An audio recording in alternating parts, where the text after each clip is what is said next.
기도하심으로 오늘 표다 시작하겠습니다. 하나님 감사합니다. 오늘도 새 날을 주시고 특별히 또 이렇게 한 주를 시작하면서 주의 말씀 앞으로 우리를 부르심에 감사드립니다. 하나님 오늘 이제 모세를 통해서 주셨던 그 당시 사회법인 시민법을 통하여서 오늘 그 시민법이 오늘을 살아가는 우리에게 어떠한 규례와 규범이 되는지 깨닫게 하시고 주의 말씀이 늘 그 말씀의 법이 우리 삶의 기준이 되게 하여 주시옵소서. 감사합니다. 예수님 이름으로 기도드립니다. 아멘. 네, 오늘 우리가 함께 살펴볼 말씀은 출애굽기 21장 12절에서 27절까지 말씀 함께 살펴보겠습니다. 사람을 쳐 죽인 자는 반드시 죽일 것이나 만일 사람이 고의적으로 한 것이 아니라 나 하나님이 사람을 그의 손에 넘긴 것이면 내가 그를 위하여 한 곳을 정하리니 그 사람이 그리로 도망할 것이며 사람이 그의 이웃을 고의로 죽였으면 너는 그를 내 제단에서라도 잡아내려 죽일지니라. 자기 아버지나 어머니를 치는 자는 반드시 죽일지니라. 사람을 납치한 자가 그 사람을 팔았든지 자기 수하에 두었든지 그를 반드시 죽일지니라. 자기의 아버지나 어머니를 저주하는 자는 반드시 죽일지니라. 사람이 서로 싸우다가 하나가 돌이나 주먹으로 그의 상대방을 쳤으나 그가 죽지 않고 자리에 누웠다가 지팡이를 짚고 일어나 걸으면 그를 친 자가 형벌을 면하되 그간의 손해를 배상하고 그가 완치되게 할 것이니라. 사람이 매로 그 남종이나 여종을 쳐서 당장에 죽으면 반드시 형벌을 받으려니와 그가 하루나 이틀을 연명하며 형벌을 면하리니 그는 상전의 재산이니라. 사람이 서로 싸우다가 임신한 여인을 쳐서 낙태하게 하였으나 다른 애가 없으면 그 남편의 청구대로 반드시 벌금을 내되 재판장의 판결을 따라 낼 것이니라. 그러나 다른 애가 있으면 값되 생명은 생명으로 눈은 눈으로 이는 이로 손은 손으로 발은 발로 된 것은 된 것으로 상하게 한 것은 상함으로 때린 것은 때림으로 갚을지니라. 사람이 그 남종의 한 눈이나 여종의 한 눈을 쳐서 상하게 하면 그 눈에 대한 보상으로 그를 놓아줄 것이며 그 남종이나 여종의 이를 쳐서 빠뜨리면 그 이에 대한 보상으로 그를 놓아줄지니라. 아멘. 오늘 본문이 이제 어저께부터 저희가 같이 살펴보고 있는 그 시민법에 관한 이야기입니다. 그 어저께는 이 첫 번째 시민법이 그 종에 관한 규례였다면 오늘 그 두 번째 항목인 그 사형에 해당하는 죄와 그리고 이제 상해에 대한 보상법, 상해가 일어났을 때 그것을 어떻게 보상하는지에 대한 상해 보상법에 관한 내용을 다루고 있어요. 이제 계속해서 이 시민법에 관한 이야기, 당시 사회 규범에 대해서 나눌 때 그 꼭 반드시 그 오늘 짚고 넘어가야 되는 부분이 있어요. 이제 앞으로 본문을 보실 때 꼭 오늘 이 앞에 서론에 대해서 한번 꼭 보셨으면 좋겠습니다. 그 서론에 관해서 한번 꼭 보시고 그 이후에 이제 이 주신 이 보상법에 관해서 한번 보시면 좋을 것 같습니다. 네. 왜 그러냐면 이제 그 오늘 그 본문에 나타나는 사형이나 또 상해에 보상하는 법이나 또 이제 앞으로 나오게 되는 법에 관해서도 지금 우리가 생각한 어떤 도덕적 기준으로는 이해되지 않거나 부합되지 않은 부분들이 있어요. 어떤 부분은 너무 과하다는 생각이 들기도 하고 또 어떤 부분은 또 너무 약하게 처벌하는 것은 아닌가. 그래서 이것이 좀 과연 공평한가, 이 처벌이 합당한가 라는 생각이 들 수 있죠. 지금 시대를 사는 우리의 상식과 도덕적 개념에는 맞지 않는 부분들이 분명히 있습니다. 그러나 이제 그것이 지금 우리 시대에서 지금에서 판단할 수 있는 부분은 아니라는 거예요. 왜냐하면 지금 우리가 가지고 있는 도덕적 개념이 과거의 도덕적 개념보다 더 발전되어져서 훨씬 더 좋은 개념을 가졌다고 말할 수 없기 때문이죠. 물론 어떤 부분은 과거의 도덕적 개념보다 합리적이고 좋아졌을 수도 있겠지만 또 어떤 부분은 훨씬 더 악해지고 미련한 부분으로 존재하기 때문입니다. 만약에 우리가 갖고 있는 이 도덕적 개념이 불과 한 20-30년 전의 도덕적 개념, 사회적 개념, 통념을 본다면 많은 것이 바뀌지 않았습니까? 물론 아까 얘기했듯이 그 바뀌었다는 것은 어떤 부분에선 긍정적인 부분도 있으나 또 어떤 부분에선 그때부터 훨씬 더 나빠진 부분도 분명히 존재하기 때문이죠. 그럼 오늘 우리가 지금 이 시대에서 생각하고 있는 사회적 통념, 상식, 도덕적 개념이 또 20, 30년 후에 100년 후에 또 우리의 후손들이 바라보았을 때 이건 진짜 참 바보 같다, 옳지 않았다, 오히려 그 과거가 훨씬 나았다 하는 부분들이 반드시 존재할 것입니다. 따라서 오늘 본문에 나타난 이 계명을 그저 지금의 개념과 도덕적 개념으로 그렇다면 뭐 이건 어떻게? 이럴 땐 어떻게? 또 저럴 땐 어떻게? 그렇게 따지고 판단하는 것이 아니라 당시 사회적 분위기와 상황을 알고 또 지금의 개념으로 뭐 그때 그러한 것들이 미개한의 어떤 할 수 있는 부분, 판단할 수 있는 게 아니라는 것을 반드시 알 수 있어야 됩니다. 이것을 지금 우리의 상식으로 이해되지 않는다고 해서 이것은 좀 잘못된 법이다, 공평하지 않다, 이렇게 판단하는 것 자체가 매우 어리석은 일이라는 시작점에서 오늘 이것을 바라봐야 됩니다. 예를 들어서 오늘 본문에 나오죠. 이제 23절에서 25절 아주 유명한 말씀이죠. 한번 읽어볼까요? 이걸 먼저 볼게요. 오늘. 그러나 다른 애가 있으면 갚되 생명은 생명으로, 눈은 눈으로, 이는 이로, 손은 손으로, 발은 발로, 된 것은 된 것으로, 상하게 한 것은 상함으로, 때린 것은 때름으로 갚을지니라. 이것을 이제 우리가 동해보복법이라고 말하죠. 그래서 이 동해보복법은 지금 개념으로는 사실 매우 뭘 인정하고 비인격적이고 원시적인 방법이죠.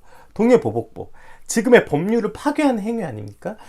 결국 개인의 보복에 대한 정당성을 허용하고 그 악순환이 계속 이루어지게 되는 결과를 낳게 되는 거기 때문에 지금 우리가 있는 현대법으로는 절대로 허용되지 않죠.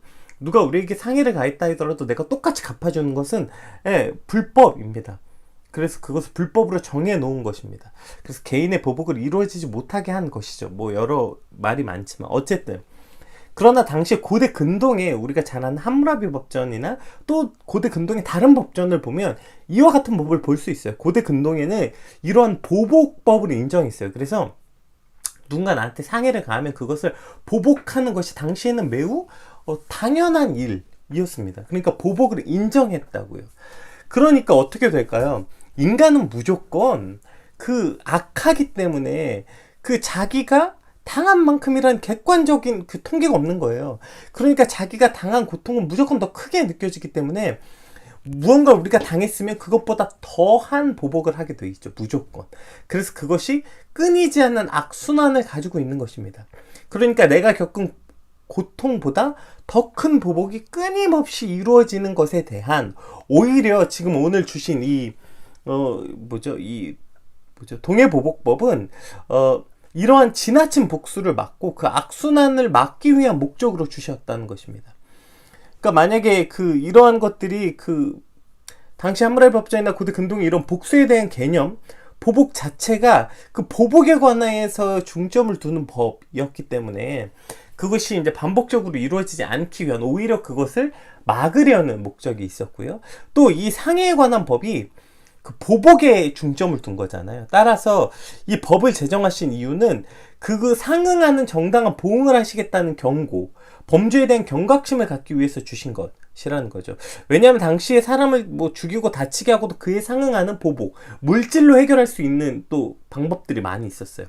함무라비 법전에도 그렇고. 그래서 이러한 조항은 오늘 하나님께서 똑같이 이 동해보복법이라는 것은 가난한 자나 부자나 권력자나 평범한 자나 뭐 누구에게든지 동일하게 적용되는 법이기 때문에 이러한 상해에 관해서는 어떠한 사람의 위치와 뭐 관계없이 동일하게 평등하게 정당하게 보응하시겠다라는 하나님에 대한 범죄에 대한 경고이고 경각심을 갖게 하기 위함이죠. 어쨌든 지금 설명한 것처럼 이제부터 하나님께서 주시는 이러한 시민법이 당시 사회적 분위기 속에서 이해돼야 되는 부분들이 반드시 있기 때문에 우리가 이것을 보면서 이것은 옳다 그르다 뭐 합리적이다 합리적이지 않다라는 말 자체가 합리적이지 않다는 것입니다. 따라서 이것이 어떠한 개념을 갖고 있는데 반드시 이해해야 되고 또 이 동해보복법이나 사형의 법률은 신약시대에 이르러서 예수 그리스도를 통해서 사랑의 법으로 수정되어 있어요. 우리 마태복음 한번 볼까요? 마태복음 5장 좀 긴데요. 길어도 한번 같이 살펴볼게요. 마태복음 5장 38절에서 48절까지 한번 읽어볼게요. 또 눈은 눈으로 이는 이로 갚으라 하였다는 것을 너희가 들었으나 이제 새로운 사랑의 법에 대한 제시입니다.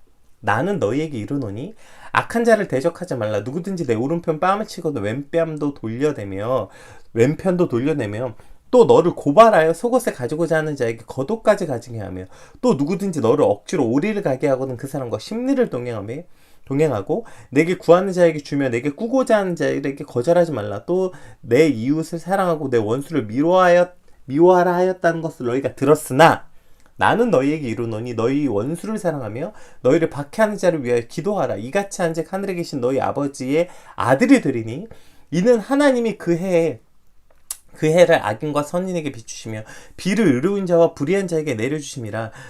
너희가 너희를 사랑하는 자를 사랑하면 무슨 상이 있으리요? 세리도 이같이 아니하느냐? 또 너희가 너희 형제에게만 무난하면 남보다 더하는 것이 무엇이냐? 이방인들도 이같이 아니하느냐? 그러므로 하늘에 계신 너희 아버지의 온전하심과 같이 너희도 온전하라. 이것이 예수님이 다시 새롭게 주시는 사랑의 법이죠. 그러니까 이 동해보복법에 관하여서 그것이 원시적이고 비인격적인 방법이라고 폄하하고 우습게 여기서도 안 되고, 또 반대로 지금 그대로 적용시키기도 사실은 어려운 것이죠. 따라서 오히려 지금은 그때보다 더욱더 엄격한 이 사랑의 법, 예수님께서 다시 우리에게 주신 이 사랑의 법을 우리가 지켜야 하는 것입니다. 따라서 그럼 오늘 이와 같이 주신 이유는 당시에 그러한 법을 주신 이유, 그 안에 하나님의 섭리와 하나님의 계획과 하나님의 마음과 뜻은 이 당시나 그 원리는 변하지 않았다는 거예요. 그것을 적용하는 부분이 당시 사회적인 문제와 지금의 문제가 달라서 적용하는 부분은 조금 다를 수 있겠지만 원리는 같다는 거죠. 그래서 그 원리를 알게 되면 오늘 우리에게 주신 그 하나님의 계명 역시 동일하게 된다는 것을 우리가 오늘 말씀을 통해서 알 수 있게 되는 것입니다. 그럼 한번 빠르게 오늘 살펴봅시다. 12절에서 17절까지 말씀, 오늘 본문 시작해서 한번 읽어볼게요. 사람을 쳐 죽인 자는 반드시 죽일 것이나 만일 사람이 고의적으로 한 것이 아니라 나 하나님이 사람을 그의 손에 넘긴 것이면 내가 그를 위하여 한 곳을 정하리니 그 사람이 그리로 도망할 것이며 사람이 그의 이웃을 고의로 죽였으면 너는 그를 내 제단에서라도 잡아내려 죽일지니라. 자기 아버지나 어머니를 치는 자는 반드시 죽일지니라. 사람을 납치한 자가 그 사람을 팔았든지 자기 수하에 두었든지 그를 반드시 죽일지니라. 자기의 아버지나 어머니를 저주한 자는 반드시 죽일지니라. 자, 이제 첫 번째 그 사형에 해당하는 4가지 항목을 말씀하세요. 첫 번째, 고의로 생명을 살해한 자, 사람을 쳐서 죽인 자, 고의로 살인한 자 죽이라. 두 번째, 부모를 치는 자. 여기서 부모를 친다는 자는 그 친다는 원어를 살펴보면 때려서 죽게 하는 경우에 대부분 사용한 단어거든요. 그러니까 지금 여기서 부모를 치게 한 자는 부모를 심각하게 때린 경우 혹은 반복적으로 때린 경우를 보게 되는 것이죠. 또 사람을 납치해서 판 자, 부모를 저주한 자, 이 4가지에 해당하는 항목의 한 자는 반드시 죽여라 이렇게 말하는 사형에 관한 이야기죠. 이 4가지에는 공통점이 있는데요. 뭐냐면 하나님의 주인 대신 생명을 해야 하는 것, 또 하나님의 허락하신 가장 기본의 공동체 개념, 즉 그 당시 부모님은 하나님을 대체하는 그 하나님의 예표의 개념을 가지고 있었기 때문에 그 기본의 공동체 개념과 질서를 파괴하는 것은 이 4가지 주제 모두 하나님과의 수직적 관계와 인간 사이의 수평적 관계를 동시에 파괴한다는 공통점을 가지고 있어요. 그러니까 고의로 사람을 살해하는 것은 생명에 주신 하나님과의 관계도 파괴하는 것이고 인간 간의 수평적 관계도 파괴하는 것이고, 또 부모를 저주하고 부모를 치는 것 역시 그 부모를 통해서 하나님을 바라볼 수 있게 하신 하나님과의 관계를 파괴한 행위고, 그리고 그 인간 사이의 수평적 관계도 파괴하는 공통점을 가지고 있는 거죠. 하나님이 다스리시는 이스라엘 공동체 사회가 유지되기 위해서 반드시 존재해야 되는 기본적 관계를 부정하고 파괴하는 것, 그로써 공동체 존립 자체를 위협하는 일이기 때문에 가장 극단적인 형벌을 주신 것입니다. 또 이러한 고의적 살인은 육체적 살인뿐 아니라 정신적인 살인에 해당하는 것 역시 엄벌에 처하게 되는 것을 볼 수 있어요. 오늘 이제 본문을 보시면 이러한 구조로 갖고 있어요. 보세요. 첫 번째로 고의로 살해한 사람에 관한 이야기가 나오고, 그 다음에 뭐가 나오냐면 부모를 때린 자, 그 다음에 뭐가 나와요? 납치한 자, 그리고 부모를 저주한 자. 그러니까 앞에 2가지, 그러니까 살인한 자와 부모를 때리는 자, 이것은 육체적 살인에 해당하는 일이잖아요. 그런데 그 다음 사람을 납치해서 판 자와 부모를 저주한 자는 실제 생명을 해야 하는 것은 아니었잖아요. 그러나 고의로 살해한 자나 사람을 납치해서 판 자, 당시에 사람을 납치해서 파는 것은 납치해서 팔아서 누군가에게 그 인격을 완전히 말살시키거나 또 성적인 놀이개로 파는 경우들이 많았기 때문에, 그러니까 그 인격을 거의 말살하는 것이죠. 그것은 살해한 자와 동일한 법으로 엄벌에 처하겠다는 것입니다. 또 부모를 상해해서 치는 것과 부모를 저주하는 것 역시도 동일한 죄. 즉 그러니까 육체를 그 상해한 것뿐 아니라 정신적인 살해, 정신적으로 살인에 해당하는 납치, 그것을 생명을 해하진 않았지만 그에 준하는 것, 그것은 죽인 것이나 다름이 없다. 부모를 저주한 자, 직접 때리지 않았더라도 그 역시 부모를 저주하게 되면 그 부모가 받게 되는 영적인 타격, 정신적 타격은 거의 죽은 것과 동일함. 자기 자녀에게, 그러니까 자기 자녀가 자기 부모를 인정하지 않고 욕하고, 생각해 보십시오. 자기가 낳은 자녀가 부모를 저주한다고 쌍욕하는 거죠, 부모에게. 네, 그런 거죠.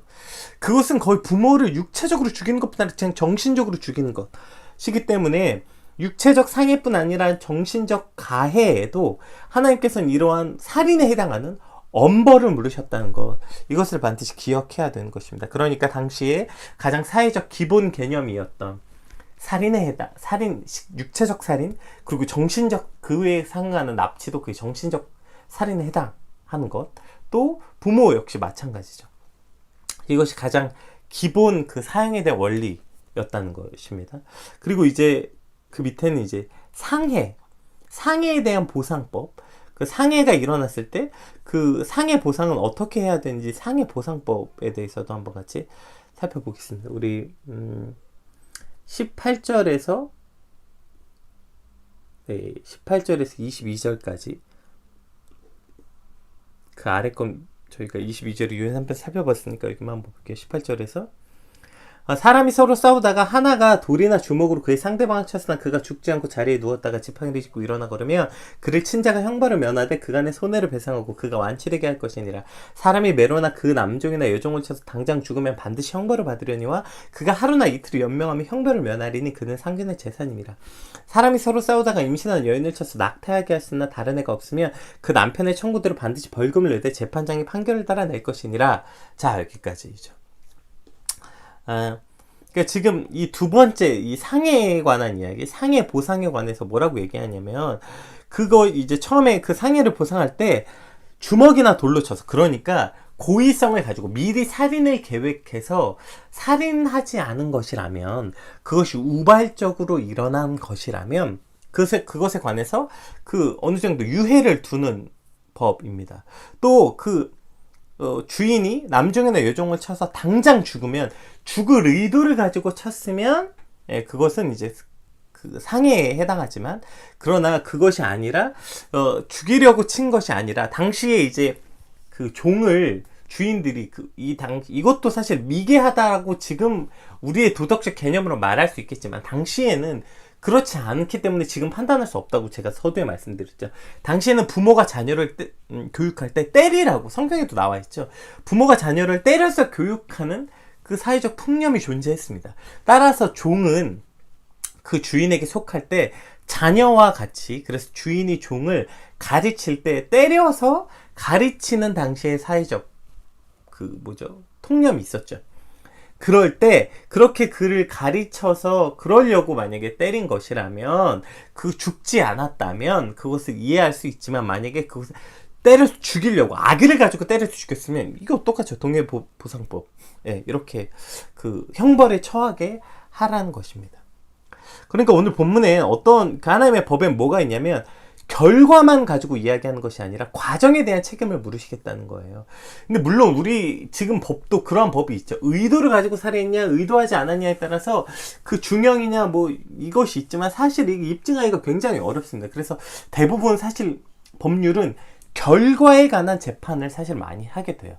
과정에 대한 것도 말하긴 하지만 그것을 증명하기가 굉장히 어렵기 때문에 그것을 더 엄벌에 처하는 것은 있지만, 대부분의 판례는 그 결과에 대한 보상, 예를 들어서 우리가 어떤 사람에게 사기를 당할 때 사기당하기 직전에 끝이 났다면 그것은 아마 그 금전적인 손해가 일어나기 이전에 일어난 일이기 때문에 그것에 대해서 그 형사법으로 처벌하기 굉장히 어렵죠. 민사소송 할 수 있겠지만 어렵습니다. 그러나 하나님께서는 중심을 보시는 하나님 아니십니까? 따라서 그가 동일한 결과를 그 사람이 죽게 되는 결과를 가져왔더라도, 그러나 그것이 그 사람의 과정, 그것이 그 사람을 일부러 상해하려고 죽이려고 한 것이 아니라면 그럼 그것을 살인죄에 해당하게 보지 않겠다. 또 거꾸로 그것이 마치 그 실수인 것처럼 어떻게 할지라도 그 사람을 정말 죽이려고 상해하려고 치밀하게 계획하고 한 것이라면 살인죄로서 그것을 보시겠다는 것이죠. 따라서 하나님의 법은 결과뿐 아니라 과정에 관해서도 하나님께서 심판하시겠다. 이것이 성경의 사실 모든 심판에 대한 원리 아닙니까? 결과뿐 아니라 과정도 심판하시겠다. 이것이 하나님의 법이라는 것이죠. 그래서 오늘 하나님께서 주신 이 시민법의 아주 중요한 개념 중에 하나, 과정도 심판하신 하나님, 결과만 가지고 심판하신 것이 아니라 하나님께서는 그 과정도 심판하시겠다. 이것을 우리가 반드시 기억해야 됩니다. 또 이제 그 동해보상법, 보복법 외에 이제 그 종에 관한 법률, 어저께도 나왔지만 오늘 한 번 더 나옵니다. 한번 볼게요.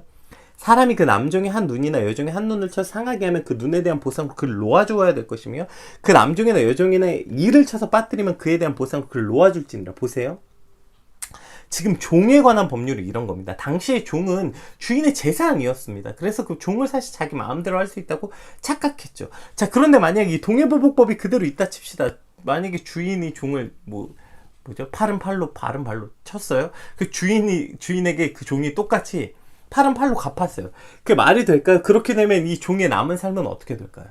예, 정말 지옥과 같은 삶을 살겠죠. 자신의 팔을 상했다고 해서 주인의 팔을 상하게 한다면 그 종은 앞으로 어떻게 되겠습니까? 따라서 종을 놓아주라는 거예요. 그런데 맨 마지막 절에 뭐라고 돼 있어요? 남종이나 여종의 이를 쳐서 빠뜨리면 그건 역시 놓아주라는 거예요. 경중과 상관없이. 그러니까 아무리 그 작은 작은 것을 지금 이라고 표현한 것이죠.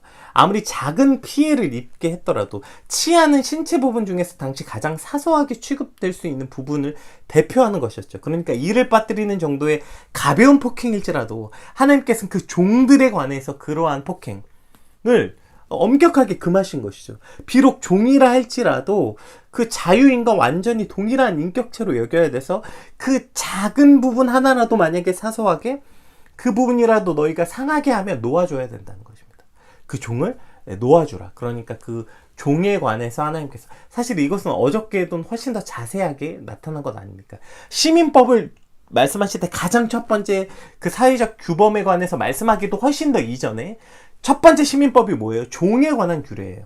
특히 종과 여종에 관해서 그들의 인권과 그들을 보호하시려는 하나님의 법이 가장 먼저 등장합니다. 이처럼 하나님께서는 가장 약한 자들, 그들의 아무리 작은 것일지라도 그들을 보호하시고 그들의 인격과 인권을 보호하시는 하나님의 법칙을 볼 수 있게 되는 것입니다. 그런데 이것을 가지고 아까 위에 얘기했던 종을 쳐서 죽였는데 그 종이 며칠 있다 죽게 되면 이건 종에 대한 인권을 보호하지 않는 것이 아니냐. 그러니까 그 한계만 가지고 그렇게 이해할 수 없어요. 오늘 뒤를 보세요. 이 하나라도 빠뜨리게 되면 그를 놓아주라. 그러니까 결국 하나님께서 말씀하신 이 법칙은 약한 자들을 보호하시고 그들의 인권과 인격을 보호하시는 것이 하나님의 시민법이라는 것을 반드시 기억해야 되는 것입니다. 그저 그 사소한 것, 그러니까 이제 앞으로 볼 것도 말하지만 그 한 가지를 가지고 이것이 합리적이다 비합리적이라 말할 수 없다. 전체가 무엇을 말하고 있는지 우리는 반드시 보아야 되는 것입니다. 자, 그렇게 따지면 볼게요. 오늘 본문에서 이야기하는 이 원리와 원칙은 지금도 동일하게 이루어지는 것 아닙니까? 사람의 생명을 소중하게 여기고, 그것이 육체적 생명이나 정신적 생명이나 그 생명을 소중하게 여기고, 그렇죠? 부모를 당연히죠. 부모에 관해서도 마찬가지고요. 그것을 소중하게 여기는 것 당연하고요. 또 결과만 가지고 나 결국에 너 손해 안 봤잖아, 이렇게 하는 것이 아니라 우리가 그 악한 의도를 가졌는가 안 가졌는가, 과정에 관해서도 선하게 하라. 이 법칙. 또 약한 자, 그것이 너희에게 속한 힘없는 약한 자일지라도 그 아주 사소한 그의 피해에 관해서도 너희가 조심하고 그것을 보상해 주라. 이 법칙이 그때나 지금이나 사실 다릅니까? 우리가 그리스도인으로서 하나님의 자녀로서 하나님의 백성으로 이 땅을 살아가는데 동일하게 이루어지는 법률이어야 되는 거죠. 그저 세상에 말하는 어떤 법적에 관한 그 최소한을 어기지 않았다고, 저 사람 법 없이도 살 사람이야 라고 말했을 때 세상이 정한 그 법률을 지켰다. 그거 중요하죠. 그러나 우리에겐 그것보다 훨씬 더 엄격한 기준, 하나님의 법이 적용돼야 하는 것입니다. 그리고 그것은 이 당시에 이루어졌던 그 형벌에 관한 규율을 똑같이 적용할 수는 없겠지만 그 원리는 오늘도 동일해야 되는 것입니다. 사람의 생명을 소중하게 여기고 우리에게 허락하신 부모님을 공경하고 또 그리고 과정, 누군가에게 어떠한 상해를 입히거나 했을 때 과정 역시 그 결과와 상관없이 과정 역시 중요하게 여기고 과정도 선하게 하라는 것. 또 그리고 그 연약하고 약한 자들의 인권과 인격을 보호하는 것을 우리가 최선을 다해야 되는 것. 이 원칙은 사실 오늘도 동일하게 오늘 우리가 살아가는 우리에게 동일하게 주어지신 법, 하나님의 규율, 하나님의 계명이라는 것입니다. 이제 한 주를 살아가면서 또 우리가 이제 계속해서 하나님 주신 이 시민법들을 보게 될 텐데 우리가 그저 어떤 세상이 주는 그 법률 안에서 이건 죄 아니야. 그 경계에 서서 최대치의 죄라고 규정하기 직전까지 지려고 하는 그 악한 생각을 버리고 오늘 하나님께서 말씀하신 과정도 선하게 하라는 이 말. 하나님 우리가 하나님께서 정해주신 이 법에 관해서 하나님이 주신 계명을 지금도 우리가 동일하게 지키고 그 원리와 원칙대로 살아갈 수 있는 마음을 주시옵소서. 그 가장 기본은 두 가지 아닙니까?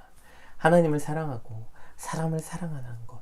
여기서부터 시작하는 이 하나님의 계명이 우리 마음 가운데 깊게 새겨지고 오늘 또 예수님을 통해서 주셨던 그 동해보복법을 뛰어넘은 사랑의 법으로 우리가 오늘 또 한 주를 살아갈 수 있게 하여 주시옵소서. 그저 세상이 정한 법률의 최소의 테두리에서 자유하고 또 그 최소한의 것을 지키려고 살아가는 어리석음이 아니라 하나님께서 주신 이 원리와 원칙, 하나님을 사랑하고 사람을 사랑하는, 하나님을 존중하고 사람을 존중하는 이 기본적인 그 원리 안에서 오늘을 살게 하여 주시옵소서. 우리 받은 말씀 놓고 함께 같이 기도하겠습니다.